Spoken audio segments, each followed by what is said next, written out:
Hello বেশ, আসসালামু আলাইকুম রহমতুল্লাহি ওবরাকাতু। কেমন আছেন সবাই? আশা করি সবাই ভালো আছেন, সুস্থ আছেন, নিরাপদে আছেন।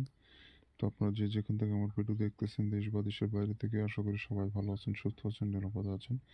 তো আপনারা ভালো থাকুন, সুস্থ থাকুন, নিরাপদে থাকুন, এই কামনা করে আজকে নতুন ভিডিওটি আরম্ভ করতেছি। তো আজকে যে বিষয় নিয়ে আলোচনা করবো সেটা হচ্ছে মরণবাণ। অল্প সময়ের মধ্যে এই মরণবাণটি প্রয়োগ করতে পারবেন। এই মরণবাণটি প্রয়োগ করলে শত্রু সাথে সাথে মৃত্যুবরণ করবে, সে আর বেঁচে থাকতে পারবে না এই দুনিয়ার বুকে। তো বন্ধুগণ, এটা এতটাই ভয়ানক মরণ যে আপনি কল্পনা করতে পারবেন না।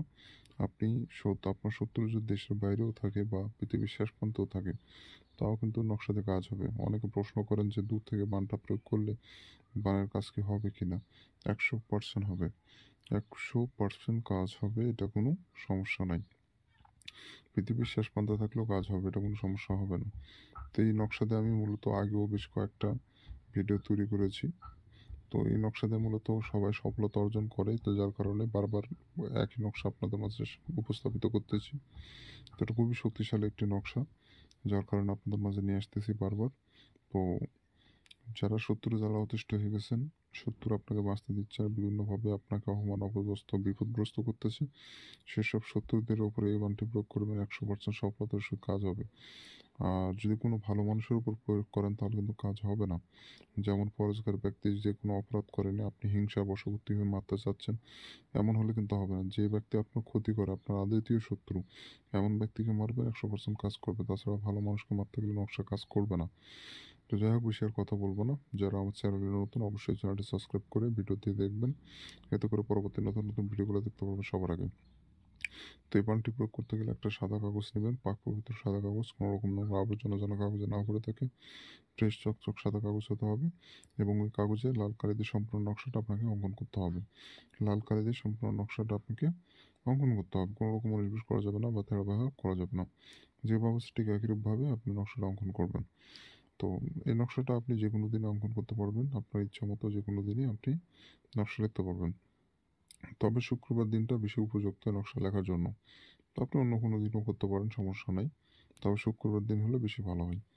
তো যেভাবে আছে ওইভাবে নকশা অঙ্কন করবেন, স্কেল ব্যবহার করে দাগ টানবেন, কুশি টানবেন। কোনো রকম তেড়া দেখা বা 19-20 করার চেষ্টা করবেন না। যেভাবে আছে ওইভাবে আপনাকে নকশা অঙ্কন করতে হবে এবং নকশা অঙ্কন করা হয়ে গেলে আর একটা জিনিস, নকশা যখন অঙ্কন করবেন নিরিবিলি জায়গায় বসে নকশা অঙ্কন করবেন।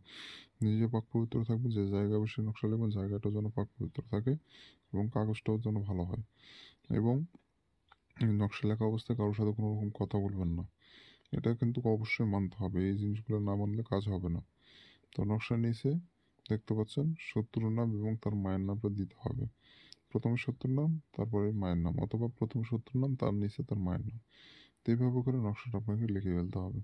তো নকশা লেখা হয়ে গেলে আর কিছু করতে হচ্ছে না আপনাকে। নকশাটা আপনাকে সোজা আগুনে জ্বালাই দিতে হবে। আপনি সরিষার তেল দিয়ে কোনো প্রদীপ জ্বালিয়ে আপনি জ্বালাই দিতে পারেন বা যে কোনো আগুনও জ্বালাই দিতে পারেন, সেটা আপনার ব্যাপার। তবে সরিষার তেলের আগুনে যে মানে প্রদীপের আগুনে যেই মানে দ্রুত কাজ হবে, অন্যান্য আগুনে পোড়াইলে তার থেকে একটু ধীরে কাজ হবে। আশা করি বুঝতে পেরেছেন। তো এভাবে করে কাজটা করে ফেলবেন, আপনার অল্প সময়ের মধ্যে কাঙ্ক্ষিত শত্রু মারা যাবে। এটা 100%, এটা কোনো মিস নাই। আর যারা অনুমতি নেবেন চ্যানেল সাবস্ক্রাইব করবেন, কমেন্টে নাম লিখবেন, এই দুইটা শর্ত পালন করলে অনুমতি দিব।